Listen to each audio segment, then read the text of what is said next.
Guys, and welcome to the Sunday Beginner Series, and as promised we are going to go through the process of making a challenge lock. And I'm going to take you through step by step my process and how I go about making a challenge lock. And then at the end of this, it may be a couple of videos or maybe two, depending on how much I can get condensed in without being too over the top. I want to try and make it as easy to understand as possible. So maybe over a couple of videos, and then at the end we'll have a competition for somebody to come up with a name for the lock, and then we'll pick a random winner. The lock will get the name of that name chosen, and then it will be sent to the person who won the competition to name it. So first thing I've done is I've gone through, I've got my lock sitting down here ready.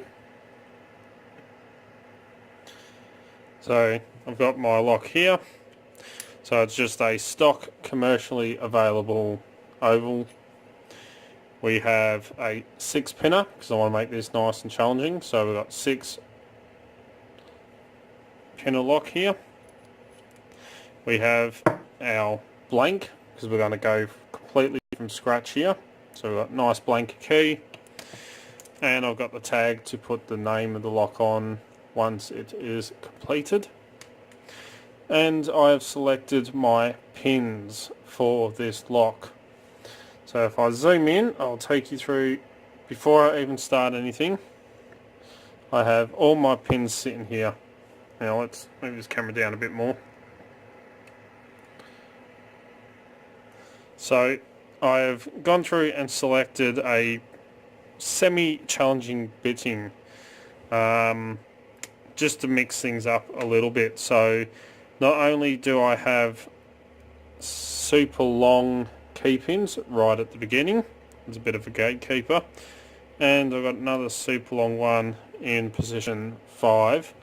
I've also got gradual step up in 2 and 3, so they're a little bit shorter than the first one, and 4 is a nice short key pin, so it's got to be picked up, got to be picked higher. So the key to begin with is going to gradually go up to the highest cut, then we have another low cut, and then we have a super high cut right at the back of the key. And the one thing you want to make sure is that your highest cuts, the pins aren't too small, that when you put them in on the key, that they will stick up. So we know that's got to come down just a little bit, but you don't want a key pin that is too small that when it sits on top of the blank key, it's underneath the shear line. So you want to make sure that it's like that. The other thing you want to check is that your super long pins, when you pop them in, they don't stick above the shear line when they sit in there. So as you can see, this one is just under the shear line and sits down on the bottom just there.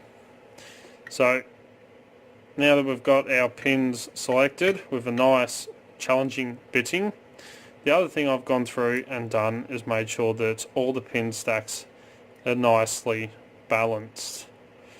So for my shorter pins I have longer drivers, and for my longer key pins I have short drivers, so that as you can see they pretty much equal out all the way through. They are a nice even height from the bottom to the top. So we know the key is going to work super smooth when it goes in and out of the lock.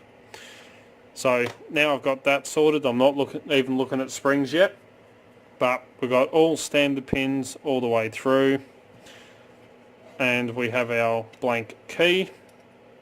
So I'm going to pause this video and go through, and I'm going to cut this key to match my pins, making sure they all sit perfectly smooth at the shear line.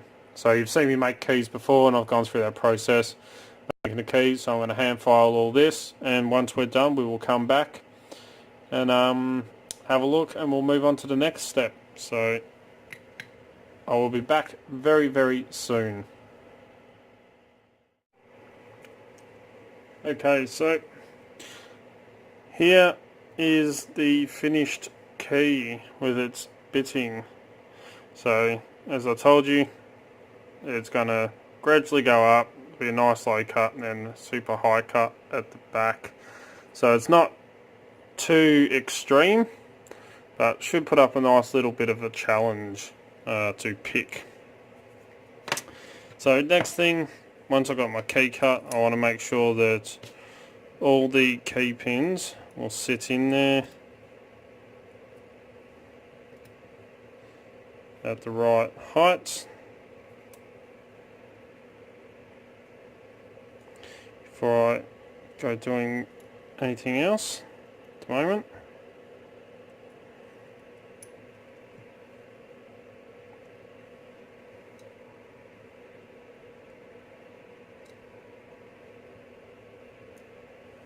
And just make sure that my key operates nice and smooth without launching pins everywhere. And the other thing I like to do, just stick it in, make sure that they are not catching, so that is nice and smooth. Alright, so now we've got our key cut, we've got our pins organised and what we want. I'm going to have a look and look at my depth. So as you can see, pin 2, we've got a little bit of wiggle room that we can play with. 3 is a bit more. 4, we've got a nice gap in there. 5, we've got next to none, the same as on 1. And 6 is a nice deep chamber that we can have some fun with.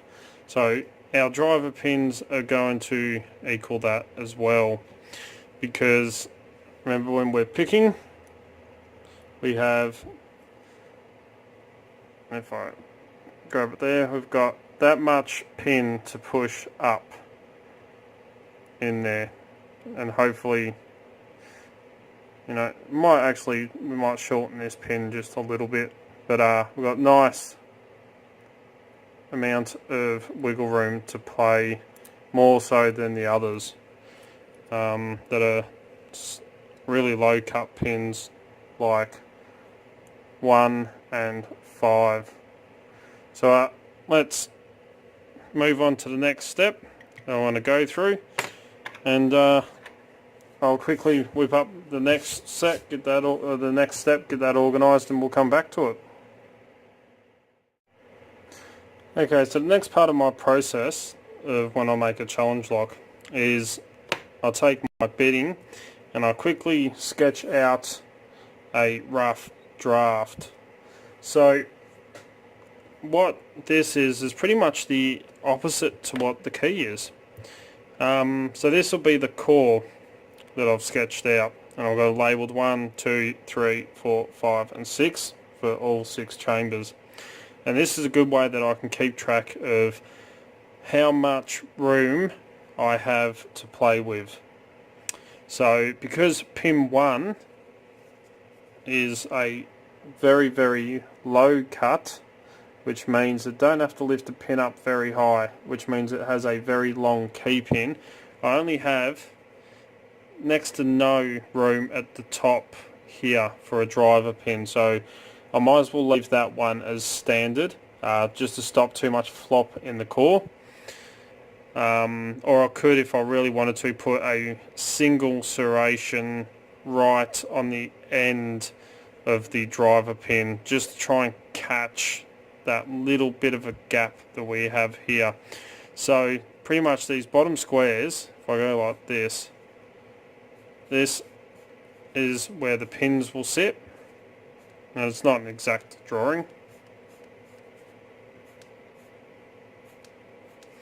but all these gaps is how much wiggle room I have.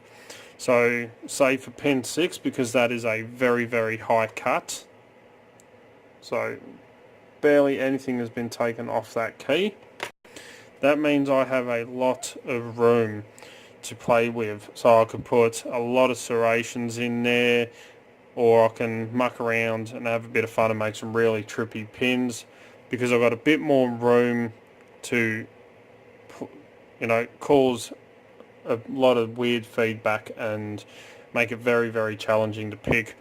Whereas these higher ones, these very low cut pins that sit quite high in the chambers, I don't have as much room to play with. So I've got to be very, very careful in what pins I place in here, to make it as challenging as possible. So this is pretty much what I do. I then play around in my head, what I think, what styles of pins. So I know for a fact I'm going to put a standard in chamber, the driver chamber for 1, and I want to leave the key pin as standard. Or if I really wanted to, I could do a lot of work to that key pin and make it look like it's very, very challenging, when in fact it doesn't play a part. It virtually won't play a part in picking, because hopefully you don't really want to go oversetting it, but you might.